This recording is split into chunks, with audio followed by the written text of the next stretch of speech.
It seems like almost everybody that we talk to who's moving to the Oregon coast wants a home that's on land, so has a decent amount of property, has a water view, and is within 10 or 15 minutes from the beach. I'm going to tell you that that's going to be harder to come by than you might think. We're going to talk about it in this video. Stay tuned to learn more.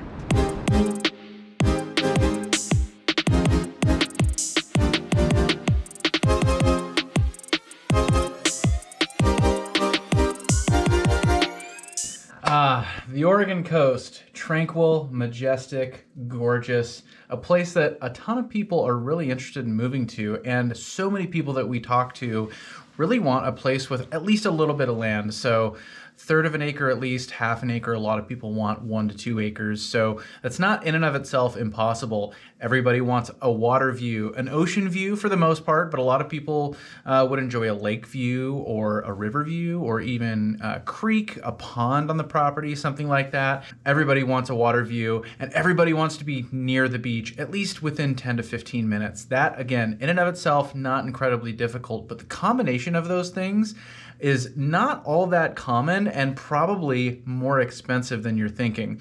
We've talked to so many people who've been looking for years for the perfect property that by and large check those big boxes. Everybody's a little bit different, obviously, as far as what they want to do with the property, how much privacy they want. But either way, in this video, we're going to look at the combination of waterfront or water views, access and proximity to beach, and a large lot. Hey, what's up everybody? This is Clem, licensed broker in Oregon and Washington with eXp Realty. And in this video, we're gonna pull up a map. Actually, we'll probably just take a look at Zillow and see how many properties there are out there that are, again, waterfront or have water views, have quick, easy access to the beach, and have a relatively large lot. So we're just gonna pull this up and go through it, see what's out there. Now, if this is your first time to the channel or you've been here and you haven't already and you wanna get more videos like this, make sure to hit the subscribe button and tap the little bell to get notified every time we drop a new video. All right, we're gonna hop into the computer in 3, 2, 1. All right, so if you were moving to the Oregon coast and you wanted to be on at least half an acre with a water view and at least be in reasonable proximity to the beach, this is what we're looking at. So I really don't have any agenda showing this to you guys, I'm pulling this up here kind of on the fly to some degree. So I'm not trying to prove a point one way or another necessarily, but again, so many people that call us, that text us, that email us, are looking for this type of property. So I think this is really representative of, I think when a lot of people envision moving to the Oregon coast, the type of property that they want to be in. Now, there's a lot of ways we can approach this, obviously, and we can narrow this down by age, by size, you name it, and towns. And regionally, there's definitely going to be some variation, but, there's a lot of consistency too from town to town when it comes to pricing for waterfront and beach access and things like that. And basically there's going to be a premium for it. So if I had a client that I was working with who wanted, again, half acre, close enough to the beach, 10-15 minute drive at most, and some type of water view, I would plug this into our system and just see what's out there. So obviously we're going to take into account the type and style of home that somebody would be looking for, as well as the number of bedrooms and of course somebody's budget. But I plugged in a search for that criteria for those 3 main things, and we'll take a look at where these properties are. But I just want to go down to these stats here. So average or median days on market, the better part of 4 months, so at least half a month's on the market. So these properties do tend to sit for quite a while. That's not uncommon for the Oregon coast. These are, it's a relatively slow-moving market, and inventory is as high as it's been for a long time. So things are sitting on the market longer in general. The average square feet, median square feet, about 3,000 square feet for homes that meet this criteria. Now look at this. The median list price, about 1.2 million. The average list price, almost 1.7 million. So, when you look at just homes that are waterfront, on some land, and are relatively close to the beach, I mean, in general, about $1 million is your starting point at least. Now, that's not to say that it's unattainable, and that's certainly something that I want to be able to show in going through some of this in this video, but in general, that combination or those combination of things, is, again, I mean, for a lot of people, at least for a lot of people that we talk to, it starts to become more and more out of reach, or at least it's not, they don't quite want to pay that much relocating to the Oregon coast. So where are these properties? They're really kind of all over the place. Now you see a lot on the southern Oregon coast. That's what I'm seeing when I pull up this search. So Bandon, Brookings, right? Coos Bay, Florence, right in the middle of the coast, but anything Florence south is going to be on the southern side. Gold Beach, Lakeside, North Bend. I mean, all of this is southern Oregon. Port Orford, Reedsport, so the southern Oregon coast. So you go north of Florence, and it's going to be much more spread out in terms of where you're getting these types of properties. Now, this is one snapshot, right? At one moment in time, but this is going to be pretty reflective of, I think, what you could expect. So if you're looking at moving to the Oregon coast and you're thinking about making a move in the next 6 to 12 months or something like that, I think when you really get serious about starting your search, this is pretty representative of what you can expect. And that's really what, at least part of what I want to be able to relay looking at this type of search is that, again, I mean, you're really starting at $1 million when you start to look at the average as far as what you get. But there's certainly, still a lot of stuff out there that is more attainable for most people. So our MLS system is a little bit clunky. Let's hop over to Zillow, a little bit of a friendlier user interface here. So we can at least just see it on a map. You see a handful of stuff up north, something we talk about a lot, but this stretch between Cannon Beach and Manzanita, this is going to be the most expensive stretch on the Oregon coast. But looking at this as a whole, you kind of see these clusters of regions, and then you see just some one-off properties kind of speckled throughout. There's going to be a lot of waterfront. Something I would definitely want to point out around these bays on the northern Oregon coast. So you have Nehalem Bay here. Rockaway Beach is in between Nehalem Bay and Tillamook Bay. Around Tillamook Bay, you're going to have quite a bit of waterfront. You have 5 or 6 rivers coming into the bay, so there are going to be some waterfront properties, riverfront properties around this area. You have the bay itself, which is really pretty big. Bay City, Garibaldi, and of course Tillamook, but Bay City and Garibaldi are right there on the bay. And then on the ocean side of Tillamook, you have, ocean side, and Netarts and Cape Mears up here. There's just a small development in here, but a lot of waterfront in this area here. Now, let's take a look at this stretch right here in Lincoln County. I mean, this is an enormous stretch, pretty densely populated area, one of the larger towns in Lincoln City, but one of the more populated areas when you look at, really from Pacific City down to Nesquin, but in this whole stretch of Lincoln City into Lincoln Beach and Glen Eden Beach here. I mean, there's one property right here listed right now. Very popular destination for a lot of people. Moving south here, we talked about how there's a much higher quantity in the southern third of the Oregon coast. Even into Newport, Waldport, just a few options. I mean, not a ton, really. The southern Oregon coast is where you're seeing the highest volume. It's where you're seeing the largest inventory right now on the Oregon coast. It's definitely where you get the best deals on the Oregon coast. So there's certainly some sacrifices, and we've talked about that in a lot of videos. Living on the southern Oregon coast, basically, all of the sacrifices or, kind of cons that we would discuss would be centered around being more isolated than the central or northern Oregon coast. You're just further away from population centers. It's harder to get to this I-5 corridor being on the southern Oregon coast than up north. But if you start to look in here, and actually Florence is right in the middle of the Oregon coast, so this is still central Oregon coast, but this is also an area where you get a lot of waterfront, not a lot of affordable waterfront.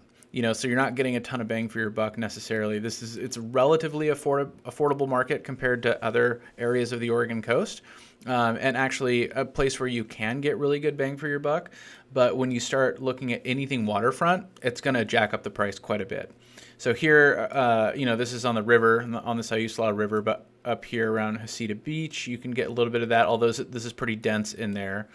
You have the Siuslaw River. There's some riverfront in here, but you also have these lakes. So you have Sutton Lake, Mercer Lake, Clear Lake, these areas in here. And then on the south side in Dune City, you have Siltcoos and Wohink Lake. You start getting into the southern third of the Oregon coast, south of Reedsport, really. Lakeside, a lot of waterfront in here. This is a less developed feeling area. Some of these houses are really hard to get to. Some of them I think you have to access like by boat. You see that every once in a while, but again, less developed, less community probably. I don't live there, so I don't want to disparage anything, but definitely going to be more private, going to have more of an off the beaten path type feel. Now, if you're in Lakeside, you're really close to North Bend, Coos Bay, so you're close to the most populated area on the Oregon coast. And so you're not all that isolated necessarily from a much larger, much more populated area. Lakeside doesn't tend to be a big destination area for a lot of folks that we talk to. But again, a lot of waterfront opportunity here on 10 Mile Lake, and some relative affordability too. So, you can see 750, 1.2, 1.3, but here's something for 500, here's something for 300. This one's been on the market for like a year, so not sure exactly what the story is, but it's 630 square feet. That's another area where you're probably maybe going to have to make some sacrifices, looking for this combination of large lot or a little bit of land, waterfront, and pretty quick access to the beach. Moving down into North Bend, Coos Bay area, get a little bit out here in Charleston, Barview. Not a ton out here. This is more small town living. This area over here in Cooston, it's kind of east of Coos Bay, North Bend address. I think it's unincorporated Coos County technically. You can get some good opportunities in here. And you are removed, it has kind of a private feel over here, but still quick, easy access into the larger town. But point being, and as we work our way down the line here, you still see a ton, pretty, pushing 1 million, quite a bit. I think probably 750, 800 is where you start to see more opportunities.